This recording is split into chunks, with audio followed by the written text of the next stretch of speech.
अभी एक बहुत ही ज़्यादा इम्पोर्टेंट खबर आई है कि अमेरिका अमेरिका जो कि बोल रहा था कि अटैक कर देंगे, वो फ़िलहाल अभी कर चुका है अटैक, वो हो चुका है और अमेरिका और इज़राइल मिल कर के दोनों ने ईरान के ऊपर स्ट्राइक किया है, तेहरान के ऊपर मिसाइल गिराया है। सोचो सिटी के अंदर घुसा दिया है मिसाइल, पूरे शहर में धुआँ-धुआँ उड़ रहा है। सबसे बड़ा इम्पोर्टेंट चीज़ क्या कि बाज़ार मंडे को किस तरीके से बिहेव करेगा। मुझे लगता है कि अगर ये चीज़ें और भी एस्केलेट होती है, ईरान भी अगर हमला करता है तो बहुत ही ज़्यादा आक्रामक बाज़ार दिखा सकता है और बहुत ही ज़्यादा ब्रूटल सेलिंग हो सकती है। सबसे पहले हुआ क्या? दोस्तों 28 फरवरी 2026 को अमेरिका और इज़राइल ने मिलकर ईरान पर एक बड़ा हमला कर दिया है, मिलिट्री ऑपरेशन लॉन्च किया है जिसका नाम दिया है, उन लोगों ने बोला है कि ऑपरेशन शील्ड ऑफ जुद्दाह, इस तरीके का नाम दिया है उन्होंने।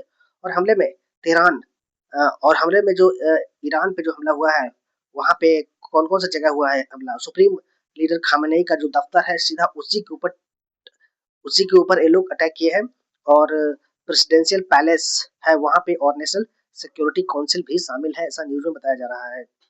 ओके। अ, और उसके बाद में ईरान ईरान के कई इलाकों में जो सेल फ़ोन कम्युनिकेशन है वो सारी बंद कर दिया गया है। ये न्यूज़ में आ रही है और खामेनेई को एक सिक्योर जगह पर भेज दिया गया है। ये भी खबर आ रही है कि जो इराक है, सॉरी, अ, इज़राइल है। इज़राइल ने जो जिसका वो एयर स्पेस है वो पूरी बंद कर दिया है। उन्होंने बोला है कि अभी हमने जो अटैक किया है ईरान पे, ईरान उसका जायज़ा लेगा और जायज़ा लेकर के जो भी मतलब कि ज़्यादा कैजुअल्टी हुआ होगा तो ईरान अटैक ज़रूर करेगा। तो वो अपने नागरिकों को बहुत ही सतर्क तरीके से रहने के लिए बोला है और पूरे सिटी में साइलेंस बज रहे हैं। अ, और जैसा कि मैंने बताया कि उन्होंने एयर स्पेस भी बंद कर दिया है। ओके, अब बात करते हैं कि किसने क्या बोला है। अ, ट्रंप ने ट्रंप ने जिनका उनका एक ट्रूथ सोशल है, वहाँ पे वीडियो मैसेज में कहा कि हमारी मिलिट्री ने ईरान में मेजर कॉम्बैट ऑपरेशन शुरू कर दिया है। मकसद ये है कि अमेरिका ये बोल रहा है कि मकसद ये है कि अमेरिकी लोगों को रक्षा करना और टेररिस्ट रिजीम को न्यूक्लियर वेपन बनाने से रोकना। मतलब ईरान को ये लोग बोल रहे हैं कि टेररिस्ट रिजीम है और हम इनको न्यूक्लियर वेपन बनाने नहीं देंगे। ट्रंप ने ऐसा बोल रहा है। अब बात करते हैं कि इसराइल की ओर से क्या बोला गया है। इसराइल का जो डिफेंस मिनिस्टर है उन्होंने कहा है कि ये हमला इसराइल को हर खतरे से मुक्त करने के लिए है। इसराइल ने पूरे देश में इमरजेंसी डिक्लेयर कर दिया है और इस ऑपरेशन का नाम दिया है लायंस रोअर, मतलब कि शेर की दहाड़। अब बात करते हैं ईरान की तरफ से क्या चीजें बोली गई है। ईरान ने पहले ही वार्निंग दी थी ईरान ने पहले ही वार्निंग दी थी कि अगर कोई भी हमला होता है, अगर कोई भी एयर स्ट्राइक होता है, चाहे वो अमेरिका की तरफ से हो या इसराइल की तरफ से हो, तो उसका जवाब हम जवाबी हमला मिलेगा। ओके। तो तो अब बात आती है कि इजराइल रुकने वाला नहीं है। इजराइल सॉरी अब बात आती है कि ईरान रुकने वाला नहीं है। ईरान भी अटैक करेगा। जो अमेरिका के गल्फ कंट्री में अमेरिका के बेसिस हैं उन पे अटैक करेगा और ईरान पे भी अटैक करेगा क्योंकि उसके पास जो मिसाइल है वो काफी ज्यादा घातक मिसाइल है। ओके।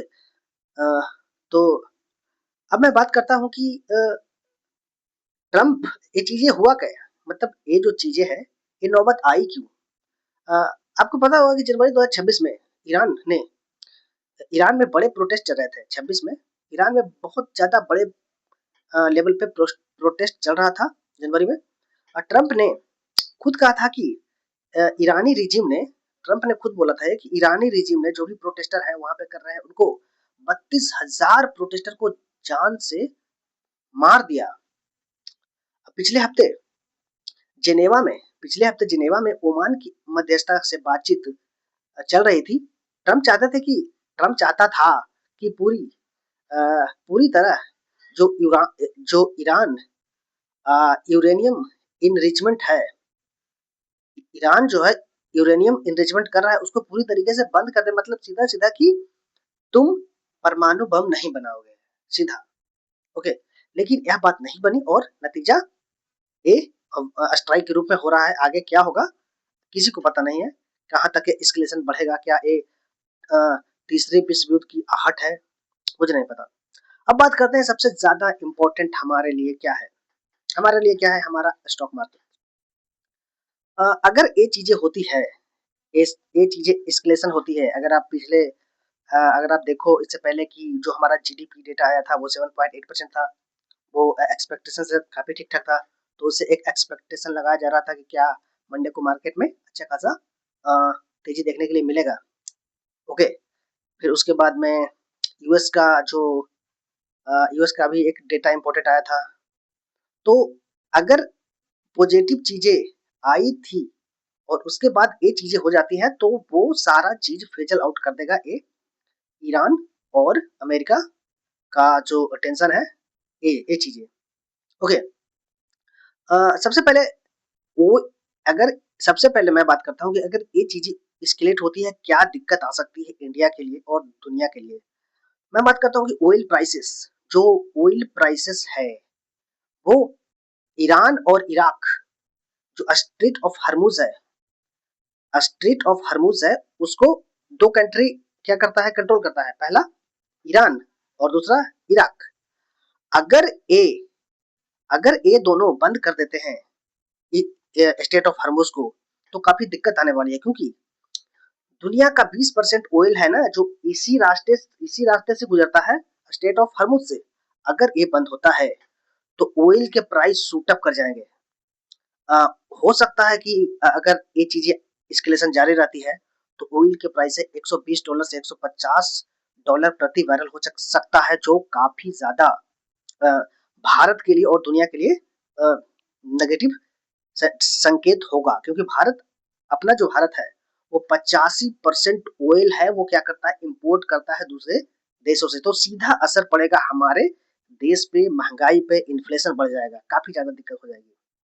ओके, इससे फायदा किसको होगा? इससे होगा कि गोल्ड ऊपर जाएगा, अब डॉलर मजबूत होगा, और जो विदेशी निवेशक है वो पैसे अगर निकालेंगे, वो तो कंटिन्यूअस निकाल ही रहे हैं, तो और भी ज्यादा सेलिंग देखने के लिए मिल जाएगा मंडे को बाजार में। और आने वाले समय में अगर ये चीजें कंटिन्यू होती है तो मेरी राय क्या है, बाजार को अगर मंडे को खुलता है तो मैं वेट करूंगा 30 मिनट या 15 मिनट।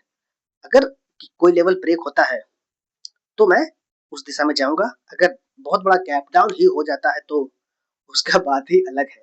ओके, तो आप बताइए, क्या लगता है, क्या ये वॉर रुकेगी या थर्ड वर्ल्ड वॉर में ये कन्वर्ट हो जाएगी, और हमारे मार्केट के लिए किस तरीके से ये नेगेटिविटी है? क्योंकि अगर आप देखो तो हमारा जो पोर्टफोलियो है 2-3 साल से माइनस में ही चल रहा है। मेरा खुद का जो पोर्टफोलियो है वो खुद माइनस में ही चल रहा है। तो ये इन्वेस्टर के लिए काफी ज्यादा नेगेटिविटी होने वाली है, और उनको पेन मिलने वाला है अगर उनके पास पोर्टफोलियो है तो मिलते हैं अगले वीडियो में। आगे जो भी होगा मैं आपको बताऊंगा इस वीडियो में। तो प्लीज इस चैनल को सब्सक्राइब और वीडियो को लाइक जरूर कर दीजिए।